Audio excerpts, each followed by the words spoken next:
Welcome back, friends. We are reading George Orwell's 1984, which, if you are just now keeping up or catching up with us, is not one of my favorite books, but it is a super timely book because I've seen it quoted about 24 times this week because of different things in the news.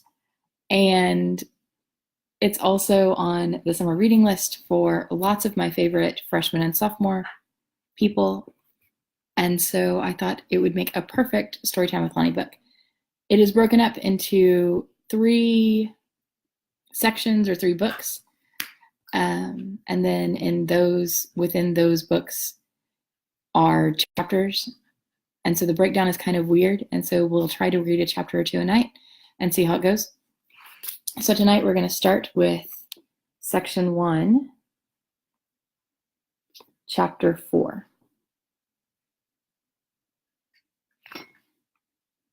With a deep, unconscious sigh, which not even the nearness of the telescreen could prevent him from uttering when his day's work started, Winston pulled the speak-right toward him, blew the dust from its mouthpiece, and put on his spectacles. Then he unrolled and clipped together 4 small cylinders of paper, which had already flapped out of the pneumatic tube on the right-hand side of the desk. In the walls of the cubicle there were 3 orifices. To the right of the speak-right, a small pneumatic tube for written messages. To the left, a larger one for newspapers. And in the side wall, within easy reach of Winston's arm, a large oblong slit protected by a wire grating. This last was for the disposal of waste paper. Similar slits existed in thousands or tens of thousands throughout the building, not only in every room, but at short intervals in every corridor. For some reason, they were nicknamed memory holes. When one knew that any document was due for destruction, or even when one saw a scrap of waste paper lying about, it was an automatic action to lift the flap of the nearest memory hole and drop it in, whereupon it would be whirled away on a current of warm air to the enormous furnaces which were hidden somewhere in the recesses of the building. Winston examined the 4 slips of paper which he had unrolled.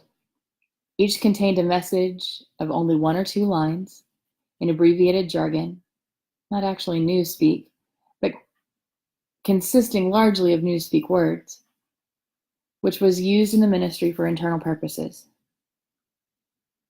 They ran: Times 17.3.84 BB speech, mal-reported Africa, rectify.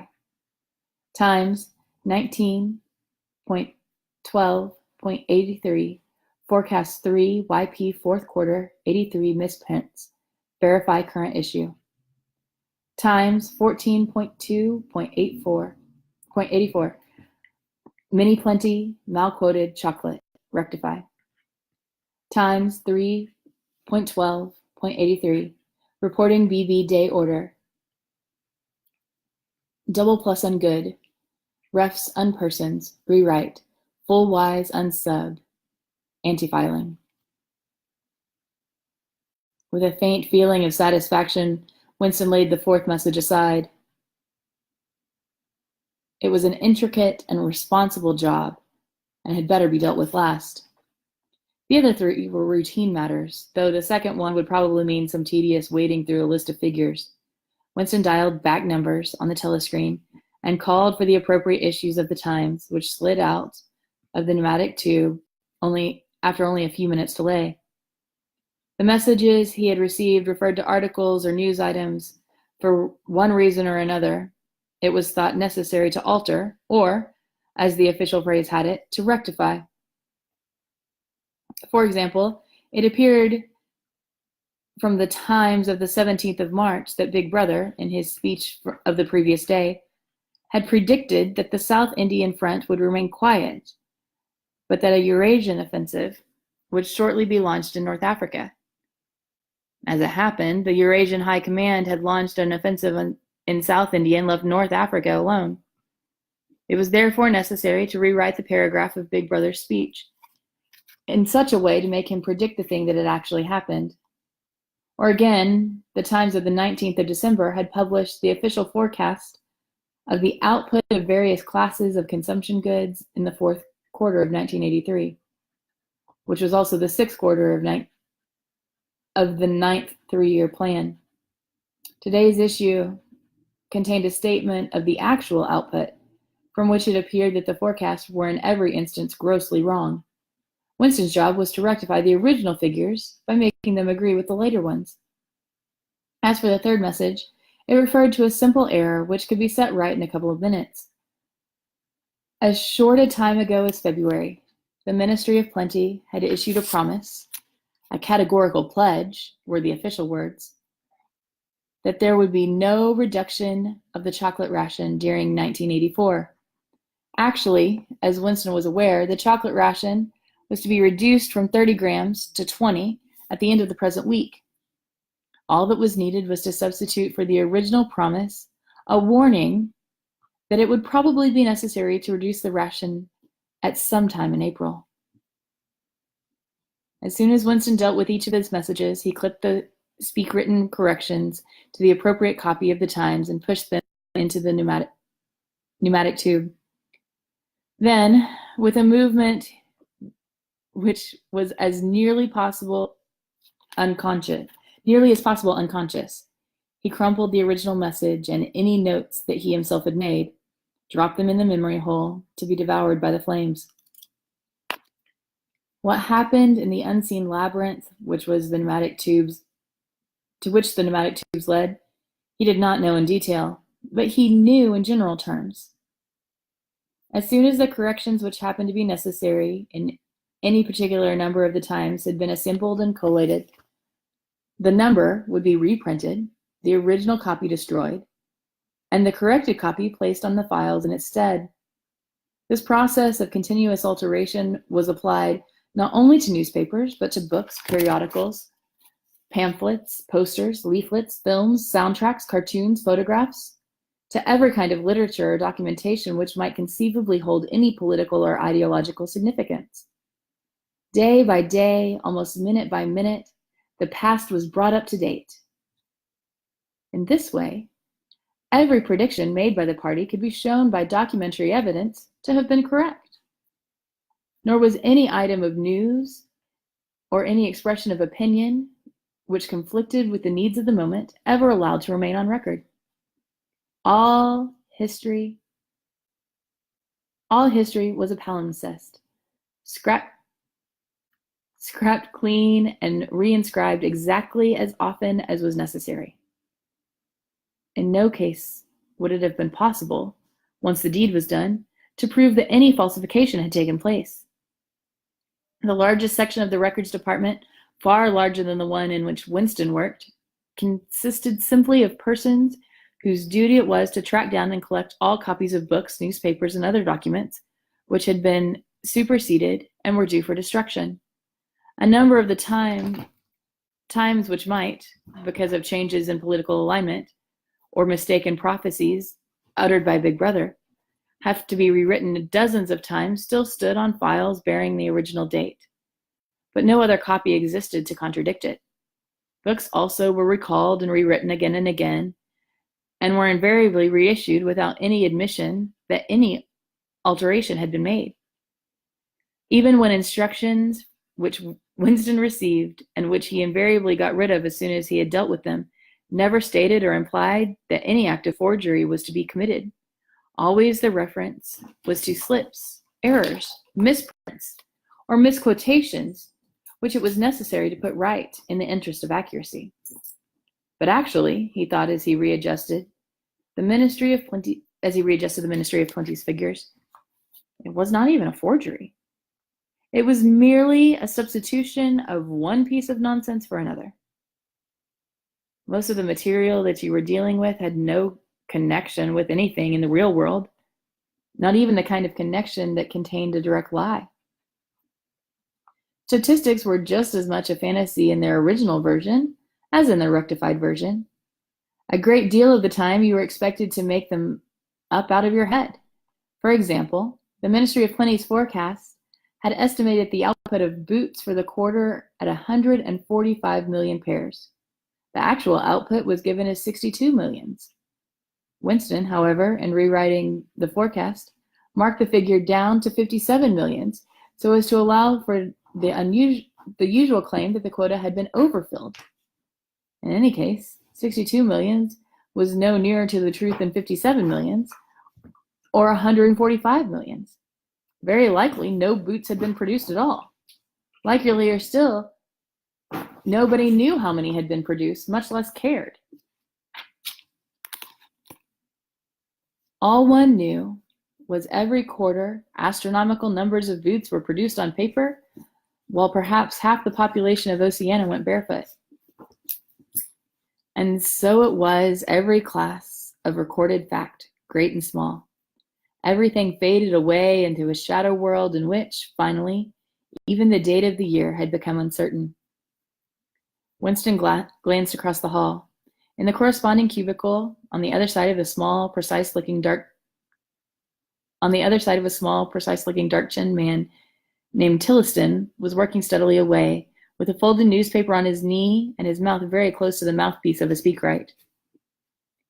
He had an air of trying to keep what he was saying a secret between himself and the telescreen. He looked up. His spectacles darted a hostile flash in Winston's direction. Winston hardly knew Tilliston and had no idea what work he was employed on. People in the records department did not really talk about their jobs.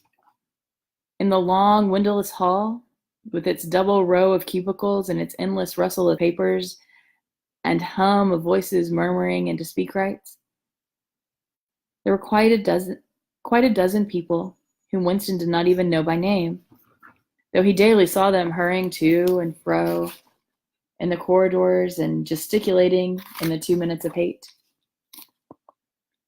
He knew that a cubicle next to him, the little woman with the sandy hair toiled day in, day out, simply tracking down and deleting from the press names of people who had been vaporized and were therefore considered never to have existed. There was a certain fitness in this, since her own husband had been vaporized a couple of years earlier.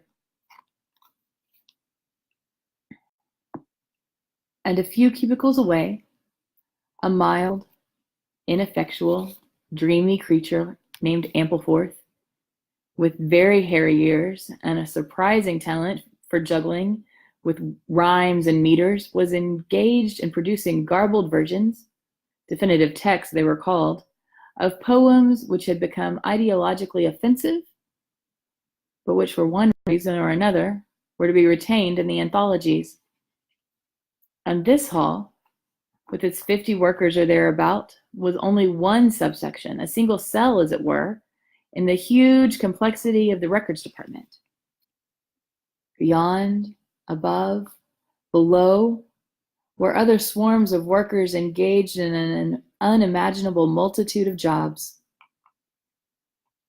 There were the huge printing shops with their sub-editors, their typography experts, and their elaborately equipped studios for faking of photographs. There was the teleprogram section with its engineers, its producers, and its teams of actors specially chosen for their skill in imitating voices. There were the armies of reference clerks whose job was simply to draw up a list of books or periodicals which was due for recall. There were the vast repositories where the corrected documents were stored and the hidden furnaces where the original copies were destroyed. And somehow or other, quite anonymous, there were the directing brains who coordinated the whole effort and laid down the lines of policy which made it necessary that this fragment of the past should be preserved, that one falsified, and the other rubbed out of existence.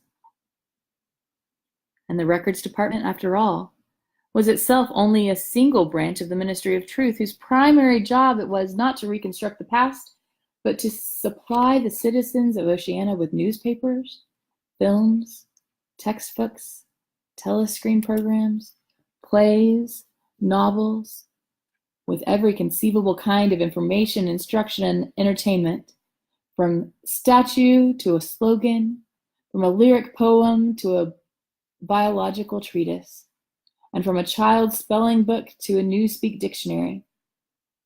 And the ministry had not only to supply the multifarious needs of the party, but also to repeat the whole operation at a lower level for the benefit of the proletariat. There was a whole chain of separate departments dealing with the proletarian literature, music, drama, and entertainment generally.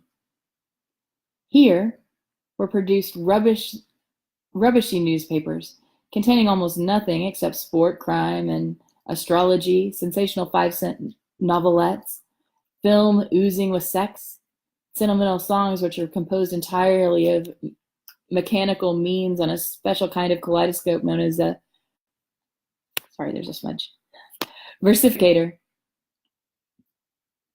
There was even a whole subsection, pornosec, it was called in Newspeak, engaged in producing the lowest kind of pornography, which was sent out in sealed packets and which no party member, other than those who worked on it, was permitted to look at. 3 messages had slid out of the pneumatic tube while Winston was working, but they were simple matters, and he had disposed of them before 2 minutes' hate interrupted him. When the hate was over, he returned to his cubicle, took the Newspeak dictionary from the shelf, pushed the speak right to one side, cleaned his spectacles, and settled down to his main job of the morning. Winston's great pleasure in life was in his work. Most of it was tedious routine, but included in it were also jobs so difficult and intricate that you could lose yourself in them as in the depths of a mathematical problem, delicate pieces of forgery in which you had nothing to guide you except your knowledge of the principles of Ingsoc and your estimate of what the party wanted you to say. Winston was good at this kind of thing. On occasion, he had even been entrusted with the rectification of the Times' leading articles, which were written entirely in Newspeak. He unrolled the message that he had set aside earlier. It ran, Times 3.12.83, reporting BB day order, double plugs and good. Refs on persons, rewrite full wise and sub, antifiling. In old speak, or in standard English, this might be rendered, the reporting of Big Brother's order on the day of the Times, December 3rd, 1983, is extremely unsatisfactory and makes references to non-existent persons. Rewrite it in full and submit your draft to higher authority before filing. Winston read through the offending article. Big Brother's order of the day, it seemed, had been chiefly devoted to the praising the work of the organization known as FFCC, which supplied cigarettes and other comforts to the sailors in the floating fortress. A certain Comrade Withers, a prominent member of the Inner Party, had been singled out for special mention and awarded decoration, the Order of Conspicuous Merit, second class. Conspicuous Merit, second class.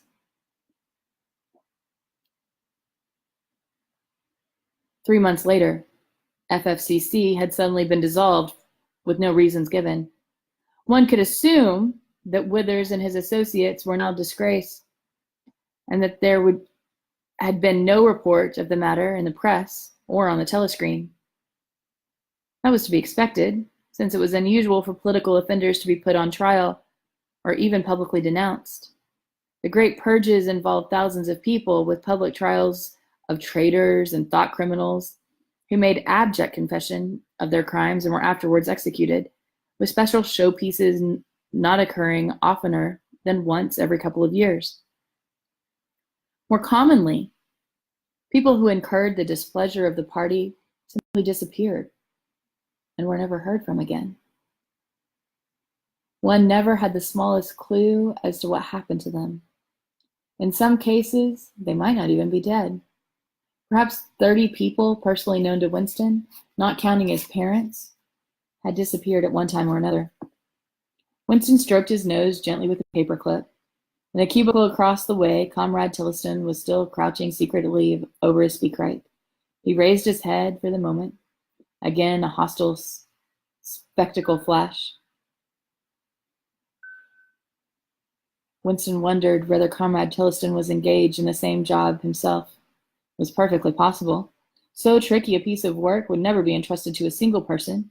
On the other hand, to turn it over to a committee would be to admit openly that an act of fabrication was taking place. Very likely, as many as a dozen people were now working away on rival versions of what Big Brother had actually said. And presently, some master brain in the inner party would select this version or that, or re-edit it and set in motion the complex processes of cross-referencing what would be required. And then the chosen lie would pass into the permanent records and become truth. Winston did not know why Withers had been disgraced. Perhaps it was for corruption or incompetence. Perhaps Big Brother was merely getting rid of a too popular subordinate. Perhaps Withers, or someone close to him, had been suspected of heretical tendencies. Or perhaps, what was the likeliest of all, the thing had simply happened because purges and vaporizations were a necessary part of the mechanics of a government. The only real clue lay in the words refs unpersons, which indicated that Withers was already dead. You could not, invariably, assume this to be the case if people were arrested. Sometimes they were released and allowed to remain at liberty for as much as a year or 2 years before being executed. Very occasionally, some persons, whom you would believe dead long since, would make a ghostly reappearance at some public trial where he would implicate hundreds of others by his testimony before vanishing, this time forever. Withers, however, was already an unperson. He did not exist. He had never existed. Winston decided that it would not be enough to simply reverse the tendency of Big Brother's speech. It was better to make it deal with something totally unconnected with its original subject. You might turn the speech into the usual denunciation of traitors or thought criminals, but that was a little too obvious. While to invent a victory on the front, or some triumph of overproduction in the 9th 3-year plan, might complicate the records too much. What was needed was a piece of pure fantasy. Suddenly there sprang into his mind, ready-made as it were, the image of a certain comrade Ogilvy, who had recently died in battle in heroic circumstances. There were occasions when Big Brother devoted his order for the day to commemorating the humble rank-and-file party member whose life and death he held up as an example worthy to be followed. Today, he should commemorate Comrade Ogilvy. It was true that there was no such person as Comrade Ogilvy, but a few lines of print and a couple of faked photographs would soon bring him into existence. Winston thought for a moment, then pulled the speakwrite toward him and began dictating Big Brother's familiar style, a style at once military and pedantic, and, because of a trick of asking questions and then promptly answering them, "What lessons do we learn from this fact, comrades? The lessons, which are also one of the fundamental principles of Ingsoc, that," etc., etc. Easy to imitate. At the age of 3, Comrade Ogilvy refused all toys except a drum, a submachine gun, and a model helicopter. At 6, a year early, by the special relaxation of the rules, he had joined the spies. At 9, he had been a troop leader. At 11, he had denounced his uncle to the thought police, after overhearing a conversation which was to him to have criminal tendencies. At 17, he had been a district organizer of the Junior Anti-Sex League. At 19, he had designed a hand grenade which had been adopted by the Ministry of Peace and which, at its first trial, had killed 31 Eurasian prisoners in one burst. At 23, he had perished in action. Pursued by enemy jet planes while flying over the Indian Ocean with important dispatches, he had weighted his body down with his machine gun and leapt out of the helicopter into the deep water, dispatches and all. An end, said Big Brother, which it was impossible to contemplate without feelings of envy. Big Brother added a few remarks on the purity and single-mindedness of Comrade Ogilvy's life. He was a total abstainer and non-smoker. He had no recreations except a daily hour in the gymnasium, and had taken a vow of celibacy, believing marriage and the care of family to be incompatible with a 24-hour-a-day devotion to duty. He had no subjects of conversation except the principles of Ingsoc, and no aim in life except to defeat the Eurasian army and the hunting down of spies, saboteurs, thought criminals, and traitors generally. Winston debated with himself whether to award Comrade Ogilvy the Order of Conspicuous Merit, and in the end he decided against it because of the unnecessary cross-referencing that would entail. Once again he glanced at his rival in the opposite cubicle. Something seemed to tell him with certainty that Tilly was busy on the same job as himself. There was no way of knowing whose version was finally to be adopted, but he felt a profound conviction that it would be his own. Comrade Ogilvy, unimagined an hour ago, was now a fact. It struck him as curious that you could create dead men, but not living ones. Comrade Ogilvy had never existed in the present, now existed in the past. And when once the act of forgery was forgotten, he would exist just as authentically and upon the same evidence as Charlemagne or Julius Caesar. Section 1, Chapter 5. In the low-ceilinged canteen, deep underground, the lunch queue jerked slowly forward. The room was already full and deafeningly noisy. From the grill at the counter, the steam of stew came pouring forth with a sour metallic smell, which did not quite overcome the fumes of Victory gin. On the far side of the room, there was a small bar, a mere hole in the wall, where gin could be bought for 10 cents in the large nip. "Just the man I was looking for," said a voice at Winston's back. He turned around. It was his friend Syme, who worked in the research department. Perhaps friend was not exactly the right word. You do not have friends nowadays. You had comrades. But there were some comrades whose society was pleasanter than others. Syme was a philologist, a specialist in newspeak. Indeed, he was one of the enormous team of experts now engaged in compiling the 11th edition of the Newspeak Dictionary. He was a tiny creature, smaller than Winston, with dark hair and large, protuberant eyes, at once mournful and derisive. He seemed to search your face closely while he was speaking to you. "Wanted to ask you whether you'd got any razor blades," he said. "Not one," said Winston, with a snort of guilty haste. "Tried all over the place. They don't exist any longer." Everyone kept asking you for razor blades. Actually, he had 2 unused ones which he was hoarding up. There had been a famine of them for months past. At any given moment, there was some necessary article which the party shops were unable to supply. Sometimes it was buttons, sometimes it was darning wool, sometimes it was shoelaces. The present it was razor blades. You could only get hold of them, if at all, by scrounging more or less furtively on the free market.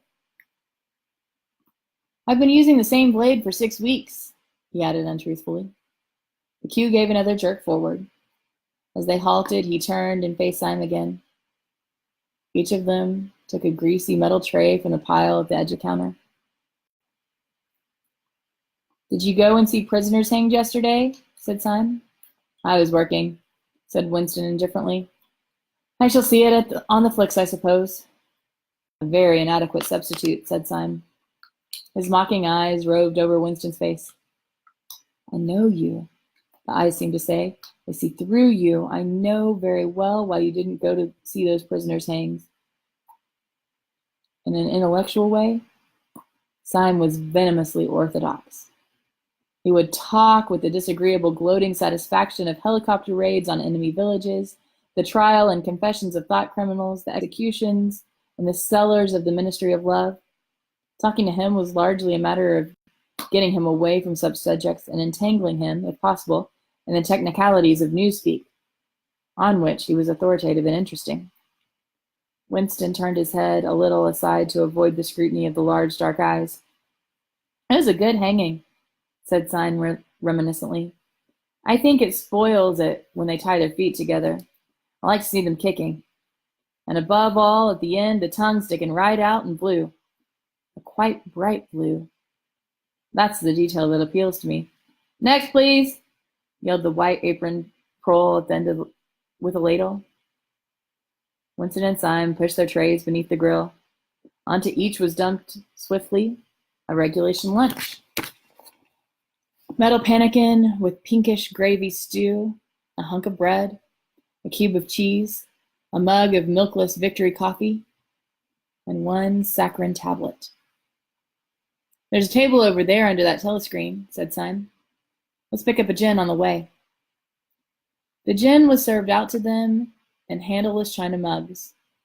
They threaded their way across the crowded room and unpacked their trays onto a metal lopsided table, on one corner of which someone had left a pool of stew, a filthy liquid mess that had the appearance of vomit.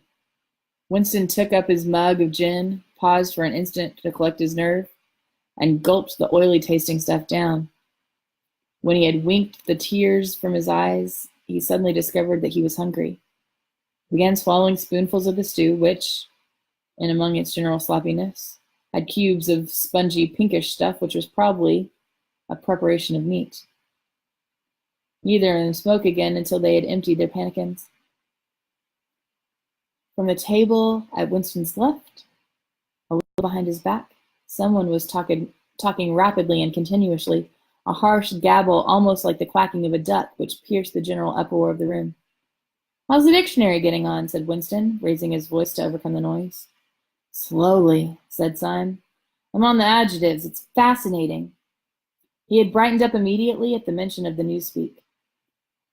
He pushed his pannikin aside, took up a hunk of bread in one delicate hand and his cheese in the other, leaned across the table as if so as to be able to speak without shouting. "The 11th edition is the definitive edition," he said. "We're getting the language into its final shape. The shape it's going to have when nobody speaks anything else. When we've finished with it, people like you will have to learn it all over again. You think, I dare say, that our chief job is inventing new words. But not a bit of it. We're destroying words, scores of them, hundreds of them every day. We're cutting the language down to the bone. The 11th edition won't contain a single word that will become obsolete before the year 2050. He bit hungrily into his bread and swallowed a couple of mouthfuls, then continued speaking with a sort of pedant's passion. His thin, dark face had become animated. His eyes lost their mocking expression and grown almost dreamy. It's a beautiful thing, the destruction of words. Of course, the great wastage is in the verbs and adjectives, but there are hundreds of nouns which can be got rid of as well. It isn't only synonyms. There are also the antonyms. After all, what justification is there for a word which is simply the opposite of some other words? A word contains the opposite in itself. Take good, for instance. You have a word like good. What need is there for a word like bad? Ungood will do just as well, better, because it's an exact opposite, which the other is not. Or again, if you want a stronger version of good, what sense is there for having a whole string of vague, useless words like excellent or splendid, and all the rest of them? Plus good covers the meaning. Double plus good, if you want something stronger still. And of course, we use those forms already. But in the final version of Newspeak, there'll be nothing else. In the end, the whole notion of goodness and badness will be covered only in 6 words. In reality, only 1 word. Don't you see the beauty in that, Winston? It was BB's idea originally, of course, he added as an afterthought. Sort of vapid eagerness flitted across Winston's face at the mention of Big Brother. Nevertheless, Syme immediately detected a certain lack of enthusiasm. You haven't a real appreciation of newspeak, Winston, he said almost sadly. Even when you write it, you're still thinking in old speak. I've read some of those pieces that you write in the Times occasionally. They're good enough. but they're translations. In your heart, you prefer to stick to old speak, with all its vagueness and its useless shades of meaning. You don't grasp the beauty of the destruction of words.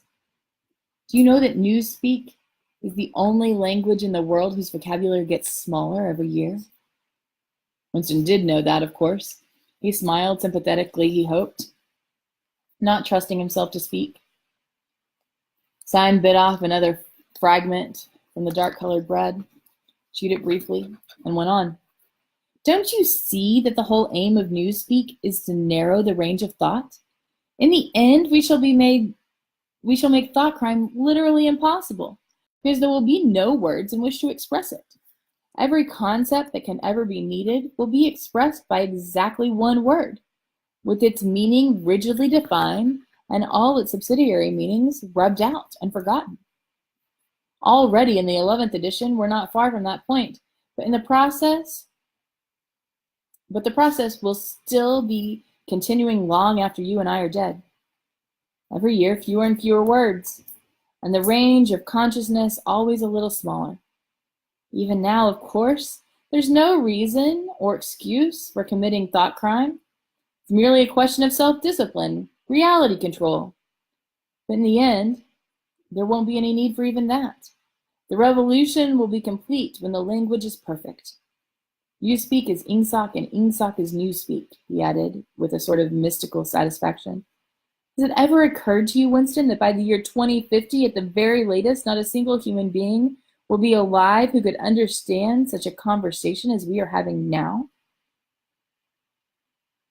Except, Winston began doubtfully, then stopped. It had been on the tip of his tongue to say, except the proles, but he checked himself, not feeling fully certain that this remark was not in some way unorthodox. Syme, however, had divined what he was about to say. The proles are not human beings, he said carelessly.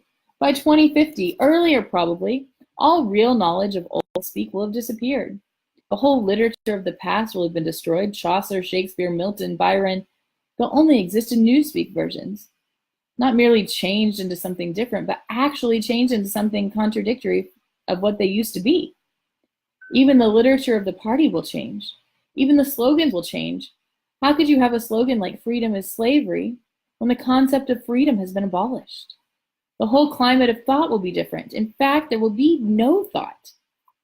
Not as we understand it now. Orthodoxy means not thinking, not needing to think. Orthodoxy is unconsciousness. One of these days, thought Winston with sudden deep conviction, Syme will be vaporized. He's too intelligent. He sees too clearly and speaks too plainly. The party does not like such people. One day, he will disappear. It's written in his face. Winston had finished his bread and cheese. He turned a little sideways in his chair to drink his mug of coffee. At the table on his left, the man with the strident voice was still talking remorselessly away. A young woman, who was perhaps his secretary, and who was sitting with her back to Winston, was listening to him and seemed to be eagerly agreeing to everything he said. From time to time, Winston caught some such remark as, I think you're so right. I do so agree with you, uttered in a youthful and rather silly feminine voice. But the other voice never stopped for even an instant, even when the girl was speaking. Winston knew the man by sight, though he knew no more about him than that he held some important post in the fiction department.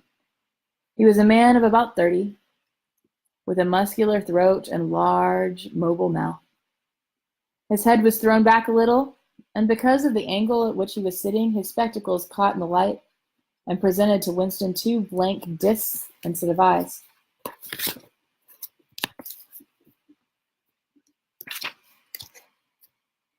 What was slightly horrible was that from the stream of sound that poured out of his mouth, it was almost impossible to distinguish a single word. Just once, Winston caught the phrase, complete and final elimination of Goldsteinism, jerked out very rapidly and, as it seemed, all in one piece, like a line of type cast solid. For the rest of it, it was just noise, a quack, quack, quacking. And yet, though you could not actually hear what the man was saying, you could not be in any doubts as to its general nature. He might be denouncing Goldstein and demanding sterner measures against thought criminals and saboteurs. He might be fulminating against atrocities of the Eurasian army. He might be praising Big Brother or the heroes on the Malabar front. It made no difference. Whatever it was, you could be certain that every word of it was pure orthodoxy, pure Ingsak. As he watched the eyeless face with the jaw moving rapidly up and down, Winston had a curious feeling that this was not a real human being, but some kind of dummy. It was not the man's brain that was speaking. It was his larynx. The stuff that was coming out of him consisted of words, but it was not speech in the true sense. It was a noise uttered in unconsciousness, like the quacking of a duck. Simon had fallen silent for a moment, and with the handle of his spoon was tracing patterns in the puddle of stew. The voice from the other table quacked rapidly on and easily audible in spite of the surrounding din. "There's a word in Newspeak," said Simon. "I don't know whether you know it. Duck speak, to quack like a duck. It's one of those interesting words that have two contradictory meanings. Applied to an opponent, it is abuse. Applied to someone you agree with, it is praise." Unquestionably, sign will be vaporized, Winston thought again.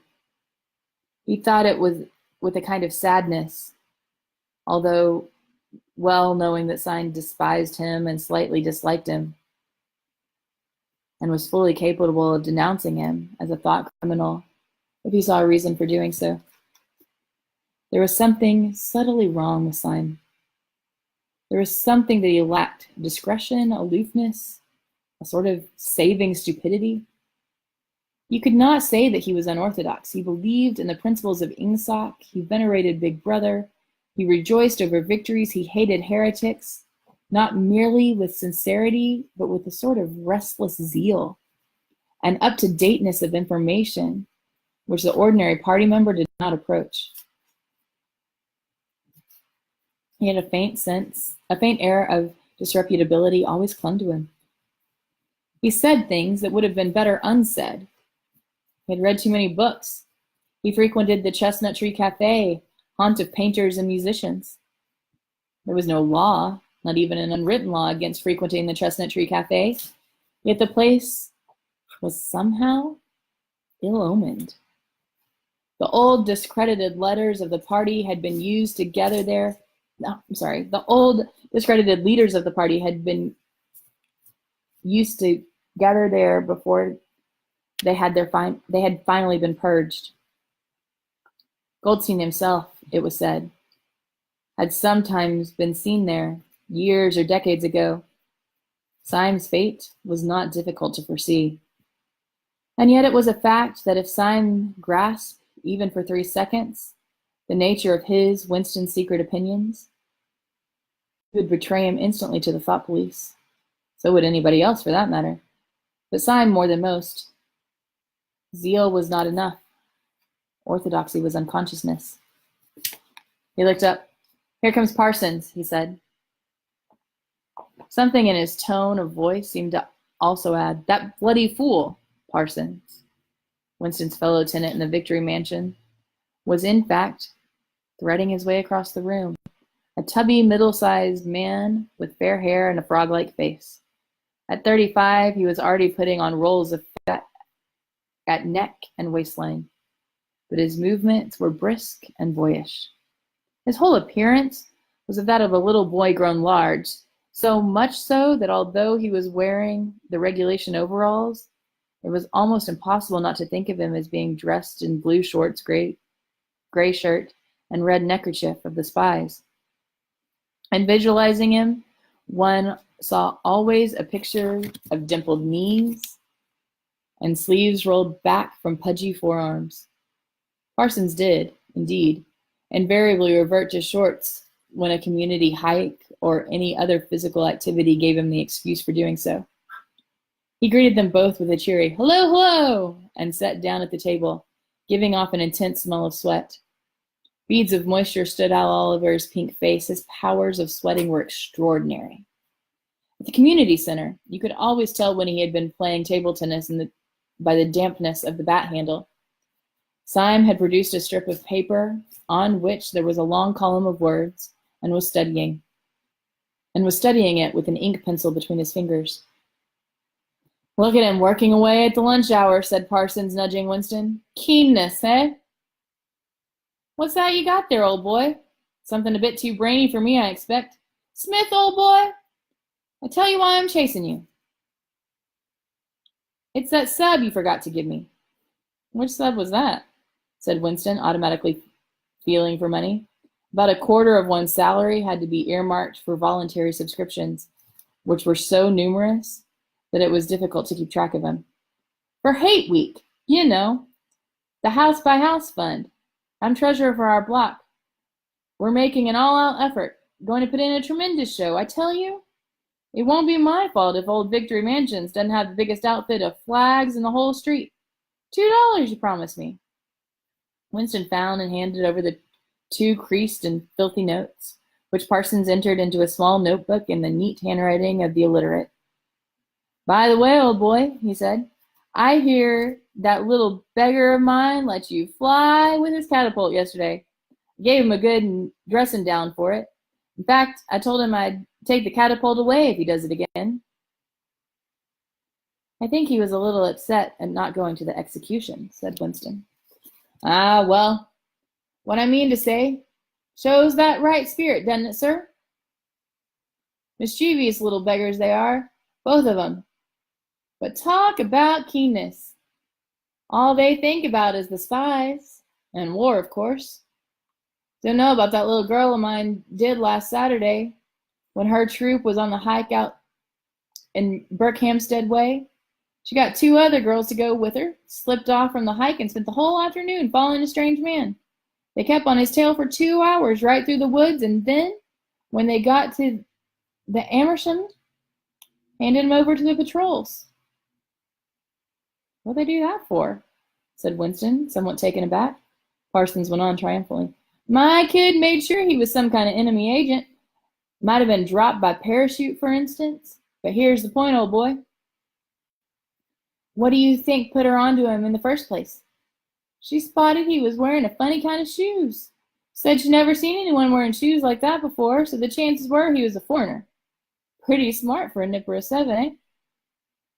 "What happened to the man?" said Winston. "That I couldn't say, of course. But I bet won't be altogether surprised at—" Parsons made the motion of aiming a rifle, clicked his tongue for the explosion. "Good," said Syme abstractedly, without looking up from his strip of paper. "Of course, we can't afford to take chances," agreed Winston dutifully. "What I mean to say, there is a war on," said Parsons. As though in confirmation of this, a trumpet call floated from the telescreen just above their heads. However, it was not a proclamation of a military victory this time, but merely an announcement from the Ministry of Plenty. "Comrades!" cried the eager, youthful voice. "Attention, comrades! We have glorious news for you. We have won the battle for production. Returns now completed of the output of all classes of consumption goods show that the standard of living was raised by no less than 20% over the past year. All over Oceania this morning, there were irrepressible, spontaneous demonstrations when workers marched out of factories and offices and paraded through the streets with banners voicing their gratitude to Big Brother for the new, happy life which his wise leadership has bestowed upon us. Here are some of the completed figures. Foodstuffs. The phrase, "our new happy life," recurred several times. It had been a favorite of late of the Ministry of Plenty. Parsons, his attention caught by the trumpet call, sat listening with a sort of gaping solemnity, a sort of edified boredom. He could not follow the figures, but he was aware that they were in some way a cause for satisfaction. He had lugged out a huge and filthy pipe, which was already half full with charred tobacco. With the tobacco ration at 100 grams a week, it was seldom possible to fill a pipe to the top. Winston was smoking a Victory cigarette, which he held carefully horizontal. The new ration did not start till tomorrow, and he had only 4 cigarettes left. For the moment, he had shut his ears to the remoter noises and was listening to the stuff that streamed out of the telescreen. It appeared that there had even been demonstrations to thank Big Brother for raising the chocolate ration to 20 grams per week. Only yesterday, he reflected, it had been announced that the ration was to be reduced to 20 grams per week. Was it possible they could swallow that after only 24 hours? Yes, they swallowed it. The eyeless creature on the other table swallowed it fantastically, passionately, with a furious desire to track down, denounce, and vaporize anyone who suggests that last week the ration had been 30 grams. Syme, too, in some more complex way, involving doublethink. Syme swallowed it. Was he, then, alone in the possession of memory? The fabulous statistics continued to pour out of the telescreen. As compared with the last year, there was more food, more clothes, more houses, more furniture, more cooking pots, more fuel, more ships, more helicopters, more books, more babies, more of everything except disease, crime, and insanity. Year by year and minute by minute, everybody and everything was whizzing rapidly upwards. As Syme had done earlier, Winston had taken up his spoon and was dabbing in the pale-colored gravy that dribbled across the table, drawing a long streak of it out in a pattern. He meditated resentfully on the physical texture of life. Had it always been like this? Had food always tasted like this? He looked around the canteen. A low-ceilinged, crowded room, its walls grimy from contact of innumerable bodies, battered metal tables and chairs placed so close together that you sat with elbows touching, bent spoons, dented trays, coarse white mugs, all surfaces greasy, grime in every crack, and a sourish, composite smell of bad gin and bad coffee and metallic stew and dirty clothes. Always in your stomach and in your skin there was a sort of protest, a feeling that you had been cheated out of something that you had the right to. It was true that he had no memories of anything greatly different. And any time he could accurately remember, there had never been quite enough to eat. One had never had socks or underclothes that were not full of holes. Furniture had always been rickety, rooms underheated, tube trains crowded, houses falling to pieces, bread dark color, tea a rarity, coffee filthy tasting, cigarettes insufficient, nothing cheap or plentiful except synthetic gin. And though, of course, it grew worse as one's body aged, it was not a sign that any of this was not the natural order of things. If one's heart sickened at the discomfort and dirt and scarcity, the interminable winters, the stickiness of one's socks, the lifts that never worked, the cold water, the gritty soap, the cigarettes that came to pieces, the food with its strange evil taste. Why would one feel it to be intolerable unless one had some kind of ancestral memory that things had once been different? He looked around the canteen again. Nearly everyone was ugly, and would have been ugly even if dressed otherwise than in the uniform of blue overalls. On the far side of the room, sitting at a table alone, a small, curiously beetle-like man was drinking a cup of coffee, his little eyes darting suspicious glances from side to side. How easy it was, thought Winston, if you did not look about you, to believe that the physical type set by the party as an ideal, tall, muscular youths and deep-bosomed maidens, blonde-haired, vital, sunburnt, carefree, existed and even predominated. Actually, so far as he could judge, the majority of people in Airstrip 1 were small, dark, and ill-favored. It was curious how that beetle-like type proliferated in the ministries. A little dumpy man, growing stout very early in life, with short legs, swift scuttling movements, and fat, inscrutable faces with very small eyes. It was the type that seemed to flourish best under the dominion of the party. The announcement from the Ministry of Plenty ended on another trumpet call and gave way to tinny music. Parsons stirred, a vague enthusiasm by the bombardment of figures, took his pipe out of his mouth. "The Ministry of Plenty's certainly done a good job this year," he said, with a knowing shake of his head. "By the way, Smith, old boy, suppose you haven't got any razor blades you can let me have?" "Not one," said Winston. "I've been using the same blade for 6 weeks myself." "Ah, well, just thought I'd ask you, old boy." "Sorry." The quacking voice from the next table, temporarily silenced during the ministry's announcement, had started up again, as loud as ever. For some reason, Winston suddenly found himself thinking of Mrs. Parsons, with her wispy hair and dust in the creases of her face. Within 2 years, those children would be denouncing her to the thought police. Mrs. Parsons would be vaporized. Syme would be vaporized. Winston would be vaporized. O'Brien would be vaporized. Parsons, on the other hand, would never be vaporized. The eyeless creature with the quacking voice would never be vaporized. The little beetle-like men who scuttled so nimbly through the labyrinthine corridors of the ministries, they too would never be vaporized. And the girl with the dark hair, the girl from the fiction department, she would never be vaporized either. It seemed to him that he knew instinctively who would survive and who would perish, though just what it was that made for survival was not easy to say. At this moment, he was dragged out of his reverie with a violent jerk. The girl at the next table had turned partly around and was looking at him. It was the girl with the dark hair. She was looking at him in a sidelong way with curious intensity. The instant that she caught his eye, she looked away again. The sweat started on Winston's backbone. A horrible pang of terror went through him. It was gone almost at once, but it left a sort of nagging uneasiness behind. Why was she watching him? Why did she keep following him about?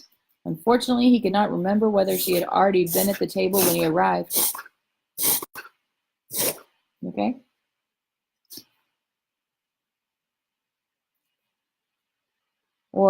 Unfortunately, he could not remember whether she had already been at the table when he arrived, or had come there afterwards.